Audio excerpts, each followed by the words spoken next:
রাত তখন প্রায় 10টা বাজে। আমানের দাফনের কাজ শেষ করে রিয়ানের সাথে রিয়ানদের বাসায় আসে সাদাফ। হিয়া কোথায় আম্মু?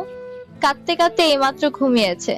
শরবতের সাথে ঘুমের ওষুধ গুলে খাইয়েছি বলে একটু ঘুমাচ্ছে। রিয়ান আর কিছু বলল না, নিজের রুমে ফ্রেশ হতে চলে গেল। মিসেস সাবিনাও রান্নাঘরে খাবার গরম করতে চলে গেলেন। সাদাফ আস্তে আস্তে হিয়ার রুমে চলে যায়। লাইট অন করে হিয়ার মুখের দিকে তাকাতেই বুকের বাঁ পাশে চিন চিন করে উঠলো।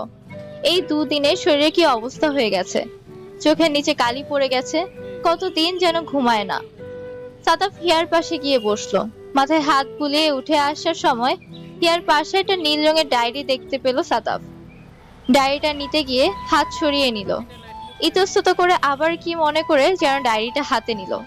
মানুষের পার্সোনাল ডায়েরি দেখতে নেই। ডায়েরিটা রাখতে গেলে ডায়েরিটা হাত থেকে পড়ে যায় সাদাফের। নিচু হয়ে ডায়েরিটা তুলতে গেলে চোখে পড়ে বড় বড় অক্ষরে লেখা ভালোবাসি ভালোবাসা। তার নিচে ছোট করে লেখা আমার সাদাফ আহমেদ। লেখাটা পড়ে সাদাফ বিস্ময়ে কিং কর্তব্য বিভোর হয়ে যায়। বিড়বুর করে বলতে লাগে, হিয়া আমাকে ভালোবাসে! কতটা ভাবতে খুশিতে সাদাফের নাগিন ডান্স দিতে ইচ্ছে করছে।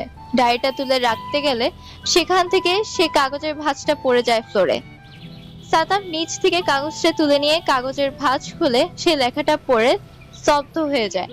কাগজটা পকেটে ঢুকে ডায়েরিটা জায়গায় রেখে লাইট অফ করে সাদাফ হিয়ার রুম থেকে বেরিয়ে যায়।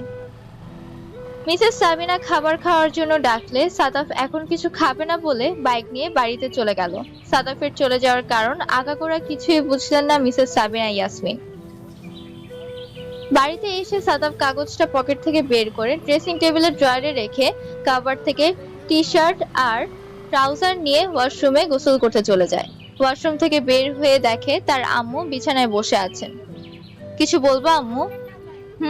হিয়া যখন বিয়েটা করছে না তখন অনিমা রং সাথেই তোর বিয়েটা হবে। এসব কি বলছো তুমি? মা বলছি একদম ঠিক বলছি। তোর আব্বু আজ অনিমার আব্বুর সাথে কথা বলেছে এ ব্যাপারে। বাহ, তোমরা তো দেখছি আমাকে না দূরে এগিয়ে গেছো। শোনো আম্মু, আমি হিয়াকে ভালোবাসি। যদি বিয়ে করতেই হয় তবে আমি হিয়াকেই করব। ওই মেয়েটা কিভাবে গতকাল অপমান করেছে দেখিসনি তুই? সবার মুখের উপর বলেছে এই বিয়ে হবে না, তারপর তুই এসব বলছিস? আমি হিয়াকে চিনি আম্মু। হিয়া এমনি এমনি ওই কাজ করেনি, কিছু একটা আছে ওর এই কাজ করার পেছনে। ও, মায়ের থেকে ওই মেয়ের দাম বেশি হয়ে গেছে তাহলে। ভালো, খেতে আয় বলে মিসেস ফাহমিদা সাদাফের রুম থেকে চলে যান। কিছুক্ষণ পর সাদাফ খাবার খেতে যায়। আব্বু কই আম্মু? খেয়ে ঘুমাতে গেছেন। সাদাফ আর কিছু বলল না, চুপচাপ খেয়ে নিজের রুমে চলে গেল। বিছানায় আছড়া হয়ে মোবাইল নিয়ে কিছুক্ষণ ফেসবুকের নিউজ ফিডে স্ক্রল করলো। হঠাৎ তার চোখে একটা ভিডিও ভেসে উঠলো। ভিডিওটা মন দিয়ে দেখে সাদাফ তার অফিসের কলিগ আরিফকে কল দিল। আরিফ কল ধরতেই সাদাফ জিজ্ঞেস করলো, কেমন আছেন আরিফ ভাই? এই তো ভালো, আপনি? আছি এইরকম। সাইমনের সেই ভিডিওটা ভাইরাল হয়েছে। আমিও দেখেছি। ওই ভিডিওটার জন্য সাইমনকে পুলিশে গ্রেফতার করেছিল। করারই কথা। এত বেয়াদব কোনো পুরুষ হয়? ভরা রাস্তায় একটা মেয়ের গায়ের ওড়না টেনে নিয়ে আবার তার জামাও ছিঁড়ে দেয়। মনে পড়লে ইচ্ছে করে মাটিতে পুঁতে ফেলি ওই মেয়ের ভোটটাকে।